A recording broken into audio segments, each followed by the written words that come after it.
సుదర్శన్ రెడ్డి గారు మన సదస్సుకు మన ఆహ్వానాన్ని మన్నించి హాజరైనటువంటి చేతి నరసింహరావు గారు, అలాగే వేదిక మీద ఉన్నటువంటి ఇతర సోదర నాయకులందరికీ, ఈ సదస్సుకు రాయలసీమ జిల్లాల నుంచి హాజరైనటువంటి మీ అందరికీ పేరు పేరున స్ట్రగుల్ కమిటీ తరఫున ధన్యవాదాలు, కృతజ్ఞతలు తెలియజేస్తూ, మిత్రులారా, డిసెంబర్ 1వ తారీఖున విజయవాడలో స్ట్రగుల్ కమిటీ విస్తృత స్థాయి సమావేశం ఒకటి ఏర్పాటు చేసుకోవడం జరిగింది. విద్యుత్ రంగంలో కార్మికులు ఎదుర్కొంటున్నటువంటి, ఉద్యోగులు ఎదుర్కొన్నటువంటి సమస్యల మీద ఒక భవిష్యత్ కార్యాచరణను తయారు చేసుకోవాలనేటువంటి ఉద్దేశంతో 1వ తారీఖున ఈ విస్తృత స్థాయి సమావేశం నిర్వహించుకోవడం జరిగింది.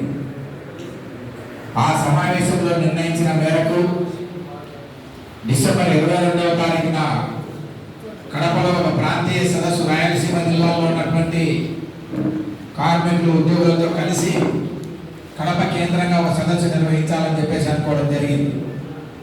కడప తర్వాత రాష్ట్రంలో వివిధ ప్రాంతాల్లో, అది నెల్లూరు కావచ్చు, లేదా విజయవాడ కావచ్చు, విశాఖపట్నం కావచ్చు, లేదా చివరిగా తిరుపతి కావచ్చు, లేదా 26 జిల్లాలలో 5 కంపెనీల్లో పనిచేస్తున్నటువంటి ఉద్యోగులు, కార్మికులతో రాష్ట్ర స్థాయిలో విజయవాడలో ఒక సదస్సును రాబోయేటువంటి రోజుల్లో నిర్వహించాలని చెప్పేసి అనుకోవడం జరిగింది. ఆ మేరకు స్ట్రగుల్ కమిటీ తరఫున కొన్ని డిమాండ్స్ మీద ఒక కరపత్రం విడుదల చేసి ఇవాళ మనం సదస్సు నిర్వహించుకుంటా ఉన్నాం. ఈ కరపత్రంలో మేము గుర్తించి పొందుపరిచినటువంటి డిమాండ్సే కాకుండా సదస్సుకు హాజరయ్యేటువంటి కార్మికులకు సంబంధించి లేదా ఉద్యోగులకు సంబంధించి ఇంకా ఏమైనా డిమాండ్స్ ఉంటే మీ ద్వారా తీసుకోవడం, లేదా భవిష్యత్ కార్యాచరణ ఎలా ఉండాలనేటువంటిది కూడా మీ నుంచి ఫీడ్బ్యాక్ తీసుకొని మార్చిలో లేదా తర్వాత కానీ రాష్ట్ర స్థాయిలో స్ట్రగుల్ కమిటీ ఆధ్వర్యంలో ఒక కార్యాచరణను రూపొందించుకోవాలనేటువంటి ఉద్దేశంతోనే ఈ సదస్సును మనం నిర్వహించుకుంటా ఉన్నాం. ఈ సదస్సుకు హాజరైనటువంటి మీ అందరికీ కరపత్రాలు చూసింటారు, చదివింటారు. ఆ కరపత్రాల్లో ఉన్నటువంటి డిమాండ్సే కాకుండా ఇంకా ఏమైనా మనం చేర్చాల్సినటువంటి డిమాండ్స్ సదస్సులో మీరు స్ట్రగుల్ కమిటీ నాయకత్వం దృష్టికి తీసుకురావడం, లేదా ఎలాంటి కార్యాచరణ చేపడితే మన సమస్యలను పరిష్కరించుకోవడానికి అవకాశం ఉందనేటువంటి అభిప్రాయాలు కూడా మీ ద్వారా స్వీకరించడానికి ప్రాంతీయ సదస్సు అనేటువంటిది ఏర్పాటు చేయడం జరిగింది. మిత్రులారా, మీ అందరికీ తెలుసు, మనకున్నటువంటి సౌకర్యాలు కూడా పోతా ఉన్నాయి, మనకున్నటువంటి హక్కులు కూడా పోతా ఉన్నాయి. 2022 ముందు 10 సంవత్సరాలు సర్వీస్ పూర్తి చేసినటువంటి ప్రతి కార్మికుడికి సర్వీస్ ఇన్సెంటివ్ ఇచ్చేటువంటి వాళ్ళు మేనేజ్మెంట్ వైపు నుంచి, అది 500 నుంచి 1000 రూపాయల వరకు, అన్ని స్కిల్ నుంచి మొదలుపెట్టి సెమీ స్కిల్ వరకు, సూపర్ స్కిల్ వరకు నెలకు 500 నుంచి 1000 రూపాయల వరకు ఇవాళ మనకు సర్వీస్ ఇన్సెంటివ్ వచ్చేటువంటిది. 2022 తర్వాత ఆ సర్వీస్ ఇన్సెంటివ్ అనేటువంటిది తీసేయడం జరిగింది. 2018లో పిఆర్సీ జరిగితే కాంట్రాక్ట్ కార్మికులు కూడా పిఆర్సీ జరిగింది. 2018 ఏప్రిల్ నుంచి పిఆర్సీని వర్తింపజేసి రావాల్సినటువంటి అరియర్స్ అంతా కూడా ఇవ్వడం జరిగింది. కానీ 2022 ఏప్రిల్ నుంచి పిఆర్సీ జరగాల్సి ఉంటే 2023 ఆగస్టు నుంచి పిఆర్సీని వర్తింపజేసి సుమారు 15 నెలల సంబంధించినటువంటి కార్మికుల వేతన పెరుగుదల అరియర్స్ అనేటువంటిది కాంట్రాక్ట్ కార్మికులు ఇవ్వకుండా ఎగరగొట్టారు. వాళ్ళు రావాల్సినటువంటి హక్కుల కోసం పోరాటం చేయాల్సినటువంటి సందర్భంలో ఉన్నటువంటి కూడా లాగేసుకుంటా ఉన్నారు. ఉన్నటువంటి వాటిని కాపాడుకుంటూ రావాల్సినటువంటి వాటి కోసం మనం పోరాటం చేయాలనేటువంటి ఉద్దేశంతోనే మనం ఈ కార్యాచరణ తీసుకుంటా ఉన్నాం. మనం ఏం మాట్లాడకుండా, ఏం చేయకుండా, ఎలాంటి ఉద్యమాలు చేయకుండా ఖాళీగా కూర్చుంటే ఇప్పుడు అనుభవిస్తున్నటువంటి లేదా ఇప్పుడు తీసుకుంటున్నటువంటి రాయితీలు సౌకర్యాలు కూడా రాబోయేటువంటి రోజుల్లో ఈ మేనేజ్మెంట్ లాగేసేటువంటి ప్రమాదం కూడా ఉంది. ఏం డిమాండ్స్ పరిష్కారం కావడం లేదు కదా, ఉద్యమాలనే కార్మికులు రమ్మంటే రారేమో. ఏ డిమాండ్ పరిష్కారం కాకపోయినా మనం చేయాల్సినటువంటి పోరాటాలు అనేటువంటి చేయడం ద్వారానే మనం ఇప్పుడు పొందుతున్నటువంటి హక్కులను కాపాడుకుంటూ రావాల్సినటువంటి హక్కుల కోసం మనం కొట్లాడడానికి మనం అనేటువంటిది మన కార్యాచరణ నిరంతరం మనం కొనసాగించాల్సినటువంటి అవసరం ఉంది. చాలా మంది దేశీయుల పేరు మీద మరో రకమైనటువంటి పేరు మీద యాజమాన్యంతో చేసుకున్నటువంటి ఒప్పందాల ఫలితంగా కాంట్రాక్ట్ కార్మికులకు మొన్న జరిగినటువంటి పిఆర్సీలో తీవ్రమైనటువంటి అన్యాయం జరిగిందనేటువంటిది వాస్తవం. అదే సమయంలో పర్మనెంట్ ఉద్యోగులకు సంబంధించి కూడా 29% ఫిట్మెంట్ వచ్చినటువంటి పిఆర్సీ నుంచి సింగిల్ డిజిట్ పిఆర్సీకి పడిపోయింది. సర్వీస్ వెయిటేజ్ ఇంక్రిమెంట్ తొలగించడం జరిగింది. వీటన్నింటికి సంబంధించి జేఏసీ చేసుకున్నటువంటి ఒక లోపభూయిష్టమైనటువంటి యాజమాన్యానికి లొంగిపోయేటువంటి పద్ధతుల్లో వాళ్ళు చేసినటువంటి ఒప్పందాల ఫలితంగా కాంట్రాక్ట్ కార్మికులకు పర్మనెంట్ ఉద్యోగులకు విద్యుత్ రంగంలో పనిచేసేటువంటి వాళ్ళకు తీవ్రమైనటువంటి అన్యాయం జరిగింది. ఇందాక మన నరసింహరావు గారు కూడా చెప్పడం జరిగింది. విద్యుత్ రంగం అనేటువంటి చాలా కీలకమైనటువంటి రంగం, ప్రమాదాలతో కూడినటువంటి రంగం, చాలా రిస్క్ ఎక్కువ ఉండేటువంటి రంగం. కాబట్టి గత ప్రభుత్వాలు ఉన్నప్పుడు, గతంలో జేఏసీలో మనమందరం ఉన్నప్పుడు కొట్లాడి ఇతర ఉద్యోగుల కంటే అదనంగా పిఆర్సీని సాధించుకోవడం కానీ, వెయిటేజ్ ఇంక్రిమెంట్ సాధించుకోవడం కానీ, కాంట్రాక్ట్ కార్మికులకు సంబంధించినటువంటి వేతనాల పెంపుదల చేసుకోవడం కానీ ఇలాంటివన్నీ చేసుకోవడం జరిగింది. గత పిఆర్సీ సందర్భంలో జేఏసీలో పోరాటం చేసేటువంటి మనలాంటి సంఘాలు లేకపోవడం వల్ల, మనలాంటి వాయిస్ లేకపోవడం వల్ల వాళ్ళు ఆడిందే ఆటగా పాడిందే పాటగా మేనేజ్మెంట్ జేఏసీలో ఉన్నటువంటి నాయకుల యొక్క బలహీనతలను ఆధారం చేసుకుని కార్మికులకు ఉద్యోగులకు తీవ్రమైనటువంటి అన్యాయం చేసేటువంటి పద్ధతిలో ఈ పిఆర్సీకి సంబంధించి చేయడం జరిగింది. పిఆర్సీ అయిపోయిన తర్వాత అనేక సందర్భాల్లో నేను కానీ సుదర్శన్ రెడ్డి కానీ స్ట్రగుల్ కమిటీ అంతా కలిసి విజయానందను అనేక సార్లు రిప్రజెంట్ చేసినాం. కాంట్రాక్ట్ కార్మికులకు అరియర్స్ ఇవ్వాల్సినటువంటిది ఉంది. 15 మాసాల పాటు ఇవ్వాల్సినటువంటి అరియర్స్ ను 2022 ఏప్రిల్ నుంచి 1 నుంచి కూడా పర్మనెంట్ ఉద్యోగులకు ఎట్లయితే పిఆర్సీ వర్తింపజేసినారో కాంట్రాక్ట్ కార్మికులు కూడా అదే విధంగానే వర్తింపజేసి వాళ్ళకి అరియర్స్ ఇవ్వాలని చెప్పేసి అనేక సార్లు కోరడం జరిగింది. కానీ విజయానందన్ ఎంత తెలివిగా మాట్లాడుతున్నాడంటే డబ్బు ఎక్కడుంది, డబ్బు ఉంటే చూపించండి, డబ్బులు చూపించాల్సినటువంటి బాధ్యత మాదా మేనేజ్మెంట్దా? ఇవాళ విద్యుత్ రంగం నష్టాల్లో ఉందంటే లేదా విద్యుత్ రంగం ఇబ్బందుల్లో ఉంటే దానికి కారణం యాజమాన్యమే, అందులో పనిచేస్తున్నటువంటి రాత్రి మూడు పనిచేస్తున్నటువంటి కార్మికుల దానికి గమనంలో పెట్టుకోకుండా డబ్బు లేదు కదా, డబ్బులు ఉంటే చూద్దాం అనేటువంటి పద్ధతుల్లో విజయానందం కావాలని ఎనర్జీ సెక్రటరీ ఈ కాంట్రాక్ట్ కార్మికులకు సంబంధించినటువంటి ఐడియాస్ విషయంలో తప్పుతో పట్టిస్తా ఉన్నాడు. మానగా ఇలా మాట్లాడుతూ ఉంటే మేనేజ్మెంట్ కొన్ని కార్మిక సంఘాలకు సంబంధించినటువంటి వాళ్ళు అదో పిఆర్సీకి సంబంధించిన ఐడియాస్ వస్తుంది కాంట్రాక్ట్ కార్మికులకు, ఇదో ఈ నెల నుంచి వస్తా ఉంది, అదో ఆ నెల నుంచి వస్తా ఉంది అని చెప్పేసి కాంట్రాక్ట్ కార్మికులను ఉద్యమాల వైపు పోకుండా యాజమాన్యానికి బానిసలుగా బంధువులుగా మారినటువంటి కొంతమంది నాయకులు వాళ్ళ కాంట్రాక్ట్ కార్మికులను తప్పుదో పట్టించడానికి ప్రయత్నం చేస్తున్నారు. ఆ విధమైనటువంటి ఈ తప్పుదో పట్టించేటువంటి మాటలను మనం లెక్క చేయకుండా పోరాటాల ద్వారానే ఉద్యమాల ద్వారానే మన హక్కులను మనం సాధించుకోగలుగుతాం అనేటువంటిది మనం నమ్మేటువంటి వాళ్ళంగా ఖచ్చితంగా ఈ పిఆర్సీ ఐడియాస్ మనం సాధించుకోవడానికి వచ్చే నెల నుంచో తర్వాత నెల నుంచో రోడ్డు యొక్క తప్పనిసరి పరిస్థితి అనేటువంటిది ఉందని చెప్పేసి మీ అందరికీ నేను మనం చేస్తా ఉన్నా.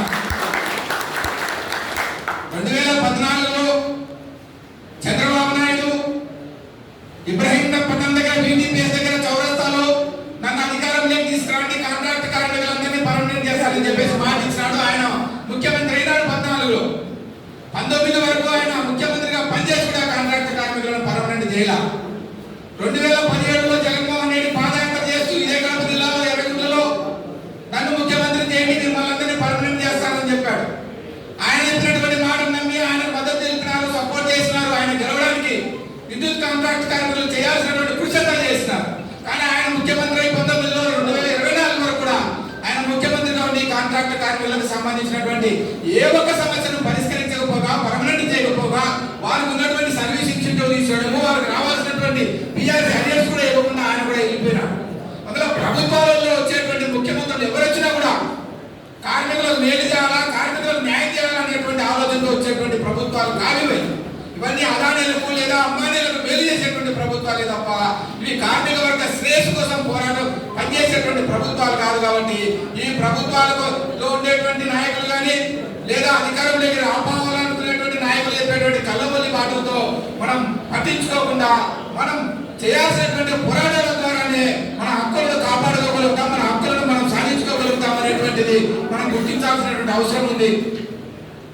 నాయకులుగా ఉన్నటువంటి వాళ్ళు వస్తా ఉంటారు, వాళ్ళ ఓట్ల పండుగ అయిపోయిన తర్వాత ఈ కాంట్రాక్ట్ కార్మికులు ఎవరు వాళ్ళకి కనపడరు. వాళ్ళ అదానీలు కనపడుతున్నారు, అంబానీలు కనపడుతున్నారు, లేదా పెద్ద పెద్ద సిటీ సాయి ఎలక్ట్రికల్ లాంటి కంపెనీలు కనపడుతున్నాయి తప్ప మనం హామీ ఇచ్చినటువంటి ఏ కాంట్రాక్ట్ వర్కర్స్ అయితే రెగ్యులరైజ్ చేస్తామని చెప్పేసి హామీ ఇచ్చామో ఆ కాంట్రాక్ట్ వర్కర్స్ సమస్య మీద మనం మాట్లాడదాం అనేటువంటి ఆలోచన కానీ మనం ఎన్నిసార్లు ప్రయత్నం చేసినా మనకు అపాయింట్మెంట్ ఇచ్చేటువంటి పరిస్థితి కానీ ముఖ్యమంత్రులకు అంత సమయం కానీ అంత తీరిక కానీ లేనటువంటి పరిస్థితుల్లో ఉన్నారు.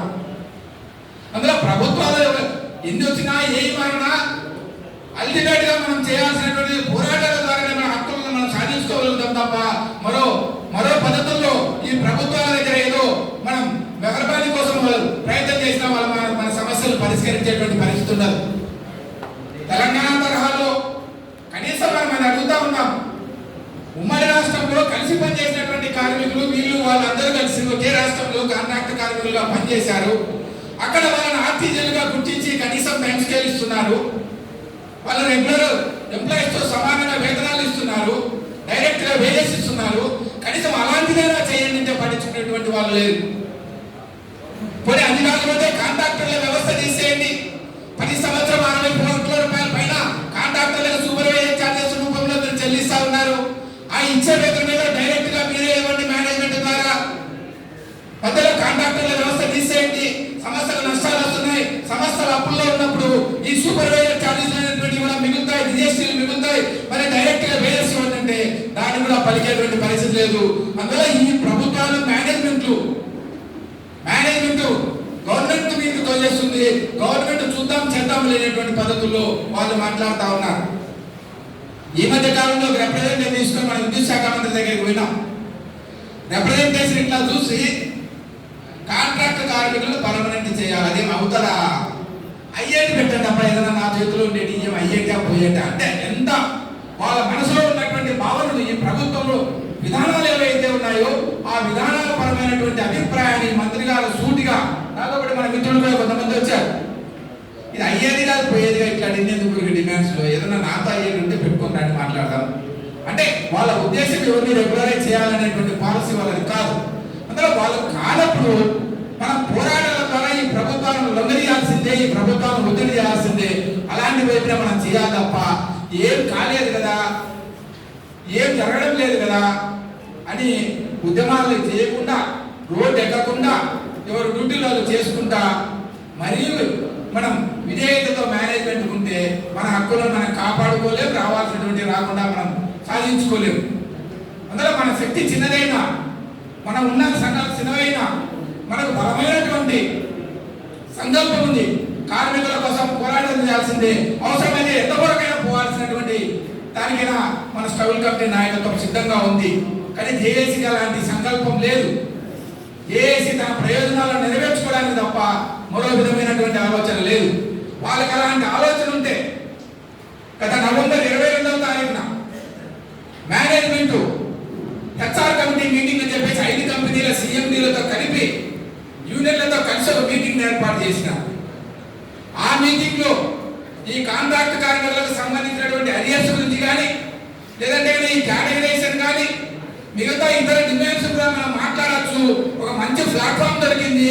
5 కేసీ కంపెనీల సిఎండీలు ఒక టేబుల్ దగ్గరకు వస్తారని చెప్పేసి ఎంతగానో ఎదురు చూసినాం. కానీ జేఏసీకి సంబంధించినటువంటి వాళ్ళు స్ట్రగుల్ కమిటీకి మమ్మల్ని ఒకేసారి పిలిస్తే మేము మమ్మల్ని ఒకసారి పిలవండి, వాళ్ళ తర్వాత పిలుచుకోలేదు. తీసుకోండి అని చెప్పేసి ఆ మీటింగ్ కూడా వాయిదా ఇచ్చినారు. నవంబర్ 22వ తారీఖున వాయిదా పడినటువంటి హెచ్ఆర్ కమిటీ మీటింగ్ మేనేజ్మెంట్ ఇదే అవకాశంగా అదునుగా తీసుకుని ఈ రోజు వరకు కూడా హెచ్ఆర్ కమిటీ మీటింగ్ అనేటువంటి పిలవడం. అందరూ వాళ్ళకు ఉన్నటువంటి చిత్తశుద్ధి అది, వాళ్ళ ప్రయోజనాలు ఎట్లా కాపాడుకోవాలనేటువంటి ఆలోచన వాళ్ళది, వచ్చేటువంటి సంవత్సరానికి ఓడిని ఎట్లా సంపాదించుకోవాలనేటువంటి ఆలోచన వాళ్ళది, ఈ కార్మికుల సమస్యలను ఎట్లా పరిష్కరించుకోవాలా, ఏ విధమైనటువంటి పోరాటాలు చేయాలనేటువంటి ఆలోచన మనది.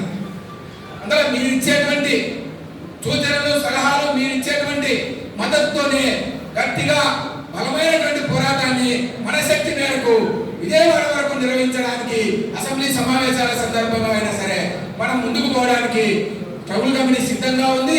ఉద్యోగులకు సంబంధించినటువంటి డిఏలు కానీ లేదా రావాల్సినటువంటి ఈ పిఆర్సీ అజెంట్స్కు సంబంధించి కానీ ఇట్లా అనేక డిమాండ్స్ ఏవైతే ఉన్నాయో ఆ అన్ని డిమాండ్స్ మీద ట్రబుల్ కమిటీ అనేటువంటి మీరు రాజులైనటువంటి పోరాటం చేస్తుంది. ఆ పోరాటంలో మీరందరూ భాగస్వాములు కావాలా. డిమాండ్స్ విషయంలో మీ అభిప్రాయం చెప్పండి, ఉద్యోగ కార్యాచరణ విషయంలో మీ యొక్క సూచనలు సలహాలు ఇవ్వండి, ఎలా ముందుకు పోతే బాగుంటుందో చెప్పండి.